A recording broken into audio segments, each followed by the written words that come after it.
কিন্তু এদিকে যদি আমরা লিলুয়ার ছবি দেখি, একবার ছবিটা দেখাই আপনাদের। রাস্তা, সেই রাস্তার দুপাশে দেখুন,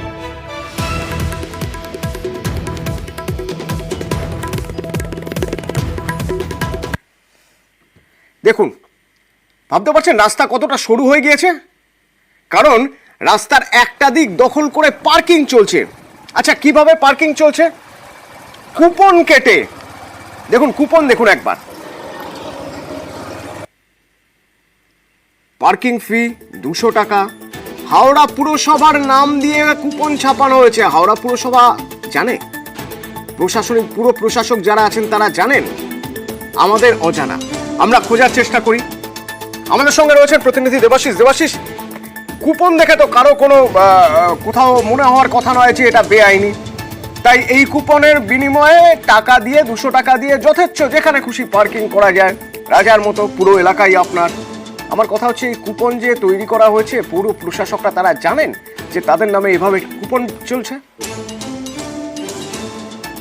দেখো, পুরো কুপন, এই যে কুপন সিস্টেম, এই কুপন সিস্টেমটাই কিন্তু পুরোপুরি ভুল এবং রীতিমতো আমরা যে নিয়ম কানুন যেটা জেনেছি সেটার পরেও দেখা যাচ্ছে কুপন যে দেওয়া হচ্ছে তা কিন্তু বৈধ নয়। তার কারণ চালকরা তারা বলছে কুপনে কি লেখা আছে তারা জানেই না, শুধুমাত্র 200 টাকা দিতে হবে সেটুকু তারা জানে। তারা প্রত্যেক দিন 200 টাকা করে দিচ্ছে।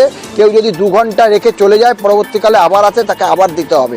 এরকম করে কয়েকশো গাড়ি প্রত্যেক দিন লিলুয়ার ঝিল রোড থেকে কলাবাগান, মূলত হাওড়া পুরসভার সঙ্গে যখন বালি যুক্ত হয়েছিল তখন থেকে এটি 66 নম্বর ওয়ার্ড ছিল এবং পরবর্তীকালে এইটি কিন্তু বালিকে আলাদা করে দেওয়া হয়। রাজ্য সরকারের তরফ থেকে বালি পুরসভাকে আলাদা করা হয় বেশ কয়েক বছর আগে। তারপরেও এটা কিন্তু এই মুহূর্তে বালি মিউনিসিপ্যালিটির যে এলাকা, তারপরে হাওড়া পুরসভার নামে কি করে কুপন ছাপানো হয়? কারণ হাওড়া HMCর তরফ থেকে কোনো অনুমতি বা লাইসেন্স দেওয়াই যাবে না, কোনো নিয়মেই নেই। ফলে সেই HMCর নাম করে রীতিমতো দিনে দুপুরে টাকা তোলা হচ্ছে। আর আজকে সকালে দাঁড়িয়ে ঠিক পরশুদিন মুখ্যমন্ত্রী মমতা বন্দ্যোপাধ্যায় তিনি কিন্তু পরিষ্কার বলেছিলেন যে এগুলো সব বন্ধ করতে হবে, কিন্তু আজ পর্যন্ত অর্থাৎ 2 দিন গড়িয়ে গেল, তা বন্ধ হয়নি। আর কোথায় বন্ধ হয়নি? আমি যেখানে দাঁড়িয়ে আছি তার উল্টো দিকে যে গাছ বা বাড়িটা দেখা যাচ্ছে, এই নীল বিল্ডিং, এটা হচ্ছে লিলুয়া থানা। এটা হচ্ছে লিলুয়া থানা। লিলুয়া থানার পাশে দাঁড়িয়ে এইভাবে পার্কিং তোলা হচ্ছে। দেবাশিস, সঙ্গে থাকো, এই যে থানার পাশেই পার্কিং হচ্ছে, কারো তো কোনো সন্দেহ হওয়ার কথা নয়। যারা গাড়ি রাখছেন তারা একেবারে কুপন নিচ্ছেন, সেই কুপনে লেখা থাকছে হাওড়া পুরসভার নামে। যারা গাড়ি রাখছেন তাদের কথা শুনবো একবার। नहीं, हम तो पहली बार आए साहब। कितने रुपये लिए 200 रुपया लेके? हाँ स्लिप दिया? हाँ। क्या बोल के लिए? तो ये तो पार्किंग, वो बोला पार्किंग लगता है। कौन आया था, कब आया? अब 2-3 लोग आए थे साहब, अभी किसको किसको बताएं, हम तो यहाँ खुद नहीं पहचानते। तो स्लिप देके चला? हाँ, स्लिप दे के गया। পুরসভা কি বলছে দেখা যাক।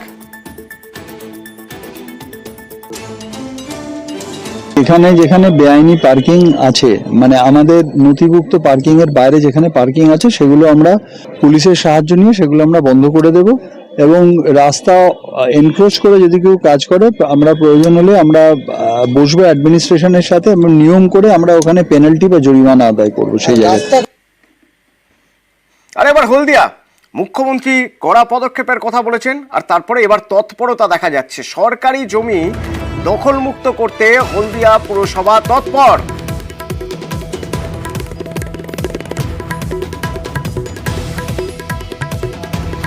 একটি বিশেষ ঘোষণা, অর্থাৎ তারা হলদিয়া পৌরসভার পক্ষ থেকে 29 নম্বর ওয়ার্ডের সেন্ট্রাল বাস স্ট্যান্ডের প্রাচীরের চারপাশে যে সমস্ত দোকানদার বৃন্দ রয়েছেন, আপনাদের কাছে আগামী শুক্রবার 28 তারিখের মধ্যে সেন্ট্রাল বাস স্ট্যান্ড প্রাচীরের চারপাশে যে সমস্ত দোকানগুলি রয়েছে সেগুলিকে আপনারা নিজ নিজের দায়িত্বে সরিয়ে নেবেন, অন্যথায় পৌর আইন অনুযায়ী ব্যবস্থা গ্রহণ করা হইবে। আদেশ অনুসারে প্রশাসক হলদিয়া পৌরসভা ও মহকুমা শাসক হলদিয়া। প্রতিনিধি সুজিত আমার সঙ্গে রয়েছেন। সুজিত, 28শে জুন পর্যন্ত ডেডলাইন দেওয়া হয়েছে, তার মধ্যে এই দোকান ঝুপড়ি সব সরাতে হবে। এখানে একটা প্রশ্ন, এই দোকান ঝুপড়ি এত দীর্ঘদিনের, এবার এরা তো পুনর্বাসন চাইবেন, এত সহজ কি হবে সরানো? সেটাই কিন্তু বলছেন, তোমার কথা যেটা সেটাই বলছেন এলাকার মানুষ, কারণ দীর্ঘদিন ধরেই কিন্তু তারা বসে রয়েছেন।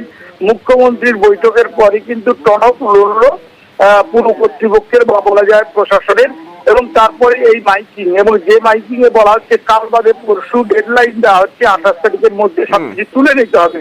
এবং যেখানে যে ওয়ার্ড 29 নম্বর ওয়ার্ড অত্যন্ত গুরুত্বপূর্ণ, কারণ সেখানেই রয়েছে বাস স্ট্যান্ড এবং সেখানেই ঝুপড়ি সহ বিভিন্ন অস্থায়ী দোকান, অবৈধ দখলদাররা যারা বলা হয় তা কিন্তু পুরো বসে রয়েছে, এবং তাদের উঠে যাওয়ার কথা বলা হলো, না উঠলে ব্যবস্থা নেওয়া হবে এটাও বলা হলো। কিন্তু এত কি সহজে হবে? কারণ দীর্ঘদিন ধরে যারা বসে রয়েছেন তারা তো এখন পুনর্বাসন চাইতেই পারেন। কিন্তু যাই হোক, এখন লক্ষ্য পুরো কর্তৃপক্ষের অতনু যে দ্রুততার সঙ্গে সবকিছু সরিয়ে ফেলতে হবে, কারণ শিল্পাঞ্চল অত্যন্ত গুরুত্বপূর্ণ হলদিয়া, সেখানে এভাবে অবৈধ দখলদার থাকা কিন্তু নিরাপত্তার প্রশ্নেও কিন্তু বলা যায় যে যথেষ্টই বলা যায় যে চিন্তার, এবং সে কারণেই কিন্তু এই উদ্যোগ এবং সে কারণেই এই মাইকিং। ধন্যবাদ সুজিত। সেগুলিকে আপনারা নিজ নিজ দায়িত্বে সরিয়ে নেবেন। খিদিরপুর বস্তিতে জল আসে না, দীর্ঘদিন ধরে অভিযোগ, লাইন দিতে হয়। এই দেখুন, রাস্তার উপর থেকে জল নিতে হচ্ছে। কিভাবে জল নিতে হচ্ছে, এই যদি ছবি থাকে জল নেওয়ার, তাহলে খিদিরপুরের আরেকটা ছবিও আপনাদের দেখাই।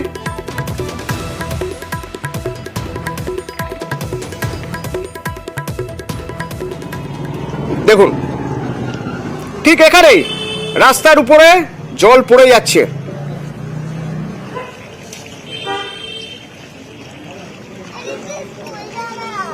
মানুষের যাওয়া আসার রাস্তার উপরে জল পড়ে যাচ্ছে, আর ওদিকে জলের সমস্যায় ভুগছেন বস্তির মানুষ, কারণ বস্তিতে জল পৌঁছয়নি।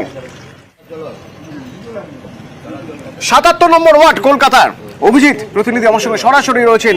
অভিজিৎ, একই জায়গায় এরকম মানে দুরকম ছবি কিভাবে দেখা সম্ভব? এলাকার মানুষ কি বলছেন? অতনু, এলাকার মানুষ জেরবার, এলাকার মানুষের বক্তব্য যে তারা স্থানীয় কাউন্সিলরকে বারবার তারা জানিয়েছেন যে একদিকে এই মূল রাস্তায় যেভাবে জলের কল থেকে জল পড়ে দেদার ভেসে যাচ্ছে, যেভাবে জলের অপচয় চলছে, একটা কলেও মানে সেখানে লক নেই, অর্থাৎ কলের যে মুখ সেই কলের মুখ নেই, ফলে সেখান থেকে কোনো রকম ভাবেই জল অপচয় আটকানো যাচ্ছে না। অন্যদিকে যে বস্তির ভেতরে কোনো জলের প্রেসার নেই, ফলে এক প্রকার তাদেরকে এই যে পানীয় জল বা নিত্যদিনের যে কাজ সামলানোর যে জল, স্নান শৌচকর্মর যে জল, সেই সমস্ত জলই তাদেরকে বাইরে থেকে নিয়ে আসতে হচ্ছে, বয়ে নিয়ে আসতে হচ্ছে, নতুবা যাদের একটু পয়সা আছে তারা পাম্প লাগাচ্ছে, কারণ কলের মুখে পাম্প লাগিয়ে বা হ্যান্ড টিউবওয়েল লাগিয়ে তারা জল নিচ্ছে। খুব খারাপ পরিস্থিতির মধ্যে আছেন স্থানীয় বাসিন্দারা, এমনটাই অভিমত।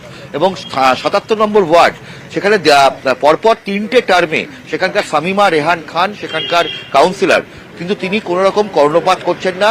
তিনি বারবার করে তাকে বলা হচ্ছে, কিন্তু এই এলাকাগুলোতে যেভাবে জল অপচয় হয়ে যাচ্ছে, মুখ্যমন্ত্রী মমতা বন্দ্যোপাধ্যায় তিনিও নবান্নের প্রশাসনিক বৈঠকে এই বিষয় নিয়ে উষ্মা প্রকাশ করেন যে এইভাবে জল অপচয় কোনোভাবেই মানা যাচ্ছে না। কিন্তু তারপরেও কেন এই খাস কলকাতার বুকে খিদিরপুরের এই 77 নম্বর ওয়ার্ড খিদিরপুর এলাকা, এবং সেখানে যেভাবে এই জল নষ্ট হচ্ছে তা সত্যি চোখে দেখা যায় না, এবং স্থানীয় বাসিন্দাদের বক্তব্য তারাও নিরুপায়।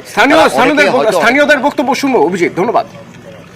জলের অপর নাম তো জীবন, অনেক জায়গায় জল বিনা জলে মানুষ মরে যাচ্ছে, আর আমাদের জল অপচয় হয়ে যাচ্ছে। এটা কে দেখবে? কাউন্সিলরের কাজ, কাউন্সিলর দেখবে, কিন্তু ওনার দেখার সময় নেই। যারা জেগে ঘুমোতে হয়তো জাগানো যাবে না, ট্যাপ তো লাগিয়ে দিয়ে যায়, বাচ্চা ছেলেরা খুলে ফেলে দেয়। আপনারা কাউন্সিলরকে বলেন না এখানে? কাউন্সিলরকে বলেনি যে বলে, তো মেন কথা সব জিনিসটা তো করা যায়নি। এবার বাচ্চা ছেলেরা কিছু খুলে খালে দিয়ে গেলাম, অনেকবারই লাগেছে। কি বলবো, আর মুখে তো নেই, চাবি নেই, তো পড়বে তো কি হবে? চাবি দিলে পড়বে না, চাবি লাগাচ্ছে না তো, চাবি না লাগালে তো জল পড়বে। মেম্বাররা কি দেখছে না? সব চোখে দেখছে, পাড়ার মেম্বার দেখছে, পাড়ার লোকেরা দেখছে, বলবার কেউ নেই। কোন জায়গায় কল যদি ভেঙে পড়ে যেতে, টেড়া আছে তো টানা আছে, ব্যাকা আছে তো ব্যাকা আছে, করছেই না।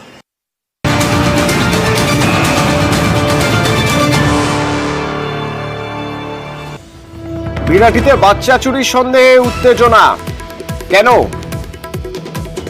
বাজারের ব্যাগে বাচ্চা নিয়ে যাচ্ছিল এবং তাতেই যাত্রীদের সন্দেহ হয়। ঠিক কি হয়েছিল জানবো, আমার সঙ্গে প্রতিনিধি অনুপ রয়েছেন। অনুপ, বাচ্চা চুরির সন্দেহে কিন্তু বিরাটি স্টেশন স্টেশনের উত্তেজনা ছড়ায় এবং এখনো পর্যন্ত মহিলা যারা যাত্রী তারা কিন্তু রেল অবরোধ করেছিলেন। কারণ বলা হচ্ছে দত্তপুকুর থেকে শিয়ালদাগামী একটি ট্রেনে এক মহিলা মূলত ব্যাগে বাজারের ব্যাগ, সেই ব্যাগে করে বাচ্চা যখন একটি নিয়ে যাচ্ছিল সেই সময় কিন্তু যে সহযাত্রী তাদেরকে সন্দেহ হয়। তারা অভিযোগ করে ছেলে ধরা একেবারে এভাবে বাচ্চা নিয়ে যাচ্ছিল, সঙ্গে সঙ্গে একেবারে সেখানে জিআরপিকে গোটা ঘটনাটি জানানো, রেল পুলিশ আধিকারিক ঘটনাস্থলে আসে এবং সেই মহিলাকে ইতিমধ্যে উদ্ধার করে বাচ্চাটিকে সহ স্টেশন মাস্টার তার ঘরে কিন্তু ইতিমধ্যে আটকে রাখা হয়েছে। এবং এই বাচ্চাটি কার বা কেনই বাচ্চাটি ব্যাগে করে আনছিলেন এই সমস্ত গোটা বিষয় যেমন জিআরপি পাশাপাশি নিউজ থানা পুলিশ তারা খতিয়ে দেখছে। অন্যদিকে এখনো পর্যন্ত মহিলা যারা যাত্রী তারা কিন্তু মহিলারা দাবি করছে যে এই বাচ্চাটিকে চুরি করে আনা হচ্ছিল। সেই কারণেই কিন্তু একেবারে বিরাটি যে স্টেশন সেই স্টেশনে এখনো পর্যন্ত রেল অবরোধ করে রেখেছে। এবং এই বাচ্চা চুরিকে সন্দেহে কিন্তু একাধিক যে গণপিটুনির ঘটনা ঘটেছিল, এর আগে যে একাধিক ঘটনা ঘটেছিল সেই ঘটনা থেকে শিক্ষা নিয়েই পুলিশের পক্ষ থেকে এই মুহূর্তে এখনো পর্যন্ত বাচ্চাটি কার বা কেনই বা তিনি নিয়ে আসছিলেন কোনো প্রশ্ন উত্তর না পেলেও স্টেশনের মাস্টারের ঘরে কিন্তু সেই মহিলাকে আটক রাখা আছে এবং সেই বাচ্চাটিকে উদ্ধার করা হয়েছে। এবং সেই মহিলা কেন বাচ্চাদের ব্যাগে করে নিয়ে আসছিলেন এই সমস্ত সদস্য কিন্তু এখনো পুলিশ বা জিআরপি দিতে পারেনি। এই বাচ্চাটিকে কেন নিয়ে আসা হচ্ছিল এই শিয়ালদাগামী এই ট্রেনে, এই সমস্ত বিষয় পুলিশের পক্ষ থেকে খতিয়ে রাখা হচ্ছে। এবং ঘটনাস্থলে এখনো পর্যন্ত উত্তেজনার যে পরিস্থিতি সেই কারণে বাড়তি জিআরপি পাশাপাশি হিংসা থানার পুলিশ ও র্যাব মোতায়েন করা হয়েছে। এবং এই মুহূর্তে এখনো পর্যন্ত কিন্তু বিরাটি যে স্টেশন সেই স্টেশন রেল অবরোধ চলছে। ধন্যবাদ।